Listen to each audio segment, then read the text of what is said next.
You drive up and down this river and it's rare to see anglers on the water. And so that's sort of unfortunate. It's beautifully scenic.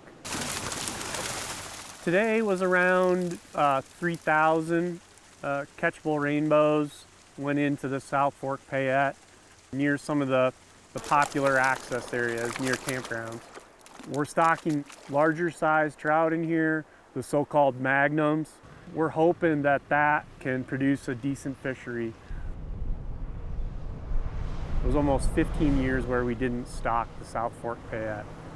That was due to a variety of reasons.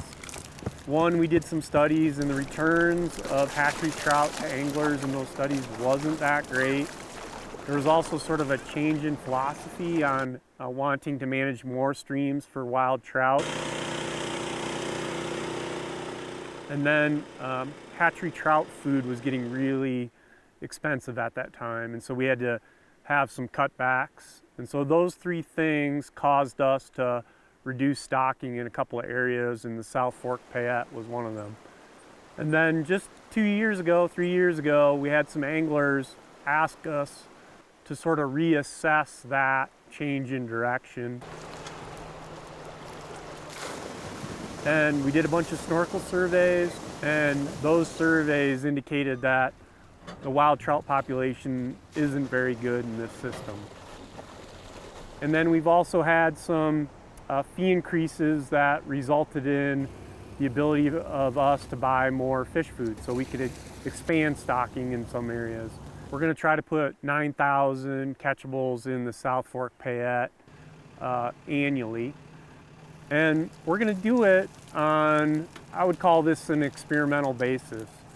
We're going to try it for several years, inform people that we're doing it again, and then eventually we're going to reassess whether or not those fish are being utilized by anglers.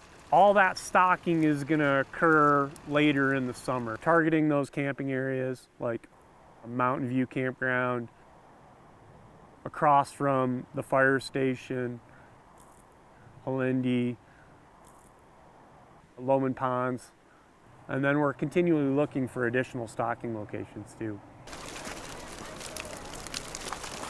Catchable size hatchery trout, for decades we've looked at how well they do in rivers, and for the most part they only move about 0.6 to 3/4 of a mile away from the stocking locations. So anglers want to target within a mile of those stocking locations. There's a couple people that are beginning to know about this and have figured it out. Those anglers have been, I think, pretty quiet. They found a little gold nugget.